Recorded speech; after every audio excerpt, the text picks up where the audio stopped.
Have you ever noticed how the people who hurt you the most are the ones who act like they did nothing wrong?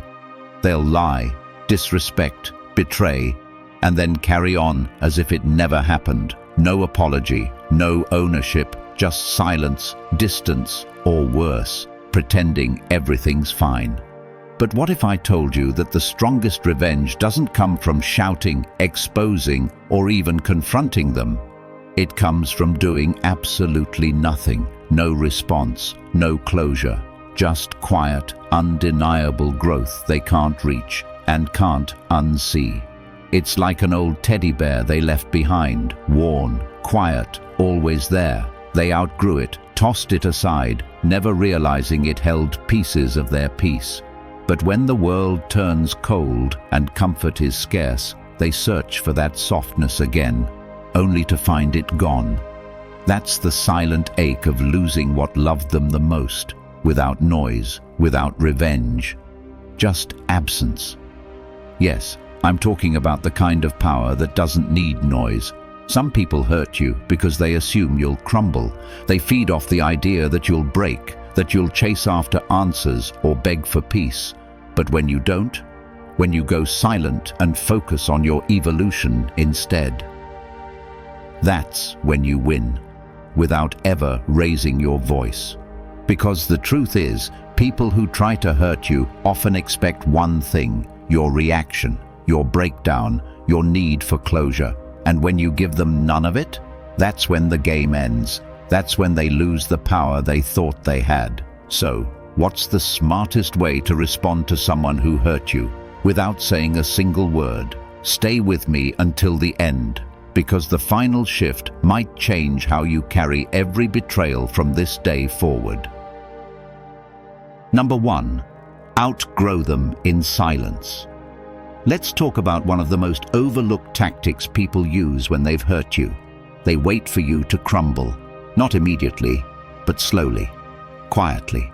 They expect that somewhere down the line you'll fall apart, stuck in the pain they caused, replaying the hurt they left behind. That's the part they count on, not the incident, but the aftermath. And yet the most powerful response you can offer isn't a speech, it isn't revenge, it's evolution. Quiet, steady, unapologetic. Growth that doesn't beg to be seen, but eventually becomes impossible to ignore. Here's the truth. People who wrong you often hope you'll stay in that version of yourself that accepted their mistreatment. They hope you'll remain stuck, defining yourself by the chapter they helped write. So, when you rise silently, when you heal without needing their permission, when you build without needing their praise, that's what shatters them. Not your anger, not your clapbacks, but the version of you that walked away and never looked back. Think of it like leaving a room without slamming the door. You don't announce it, you don't leave a note, you just disappear. But months later, they look around and notice you're not there. That's how silent growth works. One day, they realize you've become someone they no longer recognize, someone they can't reach, can't influence, can't control. And that distance, that evolution, it stings louder than any insult you could have shouted. And this is where Stoic wisdom comes in. Marcus Aurelius once said, "Don't waste your breath proving your worth. Let your life do it for you." That's the game changer. You don't need to convince anyone who you are, you just become it. The results speak louder than explanations ever could. And over time, even your silence begins to echo louder than their noise. I remember this girl named Elise. She was overlooked, underestimated, even mocked by a circle of people who once claimed to be her friends. They dismissed her dreams, called her ideas unrealistic, and made her feel like she had to shrink to stay included. But she didn't argue. She didn't beg for understanding. She just quietly pulled away, got focused, started working on herself. A year later, she had built a business, moved to a new city, and found a tribe that genuinely celebrated her. Those old friends, still talking, still circling the same conversations. But Elise, she had already outgrown the room. In silence, how to handle this? First, stop waiting for acknowledgement. If they couldn't see your value when you were close, they won't see it when you try to explain it. Second, protect your peace. Not everything needs to be confronted. Some things just need to be outgrown. And lastly, understand this: your growth is the proof. The most powerful thing you can say to someone who hurt you is nothing at all. Just live so fully they no longer have a front row seat. Number 2, show unshakable peace where they expected rage. Let's talk about one of the most overlooked tactics people use when they've hurt you. They wait for you to crumble, and more specifically, they wait for the explosion, the meltdown, the fury. Because if they can get you to react in rage, they feel justified in their behavior. They can call you dramatic, sensitive, unstable. That's the bait, and many fall for it. But when you don't explode, when you meet their betrayal with peace instead of chaos, you take back every ounce of power they thought they had. Here's the truth: some people hurt you not just for control, but for the reaction. It's like they poke the wound, then sit back and wait to watch the fire.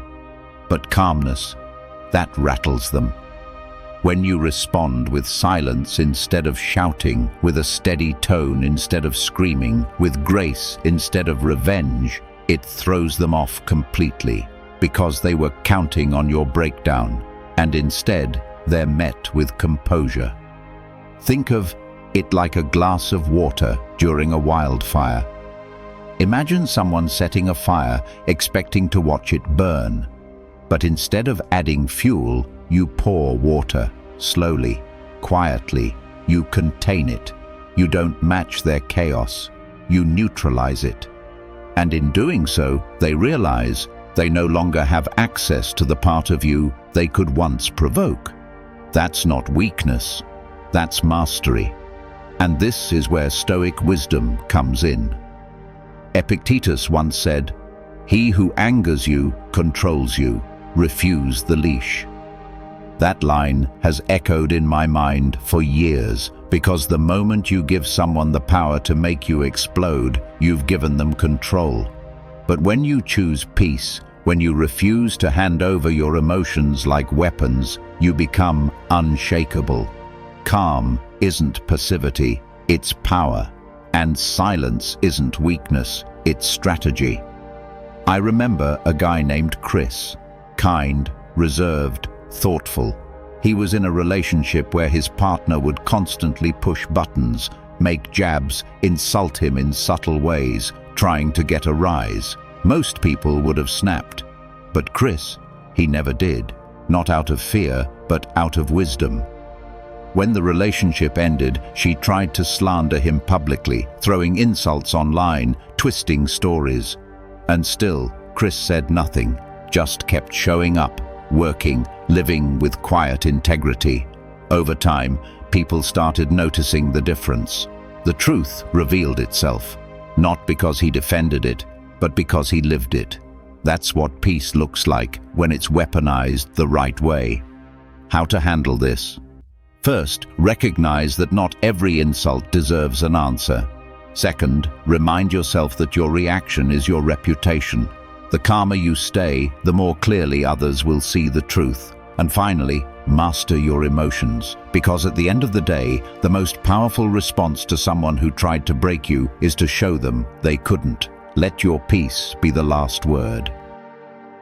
If you found this valuable, hit like and subscribe for more powerful insights. Number 3, succeed beyond the limits they set for you. Let's talk about one of the most overlooked tactics people use when they've hurt you. They wait for you to crumble, not with harsh words or direct attacks, but with silence, low expectations, and quiet dismissal. Instead of saying you can't, they assume you won't. Instead of mocking your dreams, they ignore them completely. And in doing so, they try to write your ending before your story has even begun. But the smartest way to destroy that kind of subtle sabotage: rise anyway. Outgrow every limitation they placed on your name, quietly, steadily, and on your own terms. Here's the truth: When someone silently decides what you're capable of, they're not just doubting your abilities, they're projecting their own limitations. Their disbelief in you often reveals more about their view of the world than it does about your potential. And when you refuse to accept their version of your story, you challenge the framework they live in. That's what unsettles them. It's not that you succeeded, it's that you weren't supposed to. Think of it like a map someone drew for you. Imagine if someone handed you a map with borders drawn in red ink, saying, "This is as far as you can go." But what if you crumple that map, step past the line, and find a whole landscape beyond it? That's what happens when you keep growing past the limits someone tried to impose. You don't just rewrite your life, you challenge everything they thought they knew about you. And this is where Stoic wisdom comes in. Seneca once said, "Greatness requires no announcement, only proof." That's the secret. You don't need to correct them, convince them, or make a spectacle of your journey. The work itself, the long nights, the steady climb, the quiet progress, that's your announcement. Not in a shout, but in a life they can no longer ignore. And the best part? You didn't do it to prove them wrong. You did it because they were never right about you in the first place. A man named Darren once told me a former boss dismissed him early in his career, told him he was better suited for support roles and not built for leadership. Darren didn't argue. He took that comment, folded it into his memory, and kept building. Years later, that same boss applied for a position at a company Darren now leads. Darren didn't reject him. He just smiled, shook his hand, and let the irony speak for itself. How to handle this? First, recognize the ceiling they've placed above you and stop accepting it. Second, stop seeking their validation. Their vision for you isn't required for your future. Third, commit to your growth, not for revenge, but because you were meant for more. And when you arrive there, stay quiet. Let your presence say what words never could. At the end of the day, you don't destroy your doubters by arguing. You do it by becoming undeniable. Rise beyond what they imagined, and don't look back. Number 4, withdraw your energy without warning. Let's talk about one of the most overlooked tactics people use when they've hurt you. They wait for you to crumble. They toy with your emotions, test your limits, and push boundaries, not to break you all at once, but to see how much you'll tolerate. It's slow, it's calculated, and it's dressed up as misunderstandings, bad timing, or just being honest.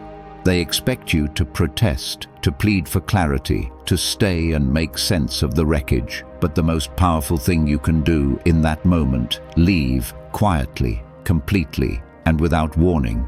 Because here's the truth, your absence speaks more than your anger ever could. When you walk away without a scene, without final words, without giving them a platform to perform on, it forces them to sit with the silence they created.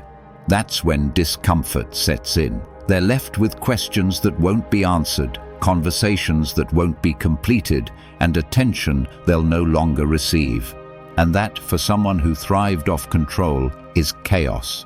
Think of it like pulling the plug on a power source. Imagine someone plugged into you for energy, feeding on your reactions, your explanations, your attempts to fix things. Every time you respond, even in anger, you give them power. But the moment you pull that plug, the screen goes dark. No more validation, no more excuses, just stillness. That's when they realize your presence wasn't something they were entitled to. It was something they were lucky to have. And this is where Stoic wisdom comes in. Marcus Aurelius once said, "Absence speaks what words cannot." You don't owe everyone closure, especially not those who used your kindness as leverage. Silence is not weakness, it's your final word. It's the boundary they can't cross. The curtain call you never announced. And the moment you withdraw your energy without warning, you take back everything they once thought they controlled. A friend of mine, Michelle, once dated a man who thrived on confusion, hot and cold, loving one day, distant the next. Every argument ended with her begging for clarity while he stayed calm and detached. One day, Michelle simply didn't reply. No long message, no dramatic goodbye. She blocked his number and moved on. He tried everything, calls, emails, even showing up at her work, but she never looked back. And that silence? It did what no conversation ever could. It ended the game. How to handle this? First, recognize when someone is mistaking your patience for permission. Second, stop performing the role they've written for you. If they expect you to react, choose to vanish. And finally, remember, the most powerful exits are the quietest.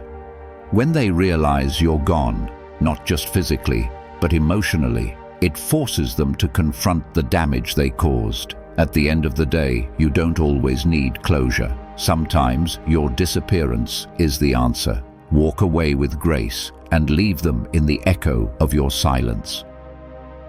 If you've watched the video this far, don't forget to leave a comment with a thank God and give it a like if you enjoyed the content. Your support means a lot and motivates me to keep creating more interesting videos. I hope you find inspiration in them and that we continue learning together. Thank you for your support. Number 5. Preserve your character when they try to ruin it. Let's talk about one of the most overlooked tactics people use when they've hurt you. They wait for you to crumble. And if emotional distance or silence doesn't break you, they escalate. Suddenly, your name starts showing up in conversations you weren't part of. Rumors, subtle jabs, half-truths, all designed not to confront you, but to infect how others see you. It's not a direct attack, it's reputation warfare. Their goal isn't just to hurt your feelings, it's to turn the world against you before you get a chance to defend yourself. And that's why the smartest thing you can do, stay still, stay solid, and most of all, stay you. Here's the truth. When someone is committed to misunderstanding you, no explanation will ever be enough. They've already decided who you are in their mind, and no amount of proof will shift their narrative. That's why defending yourself to them, or to the people they've poisoned, is often a waste of breath. What they want is a reaction. They want to see you panic, over-explain, or lash out. Because then, they can say, "See, that's who they really are."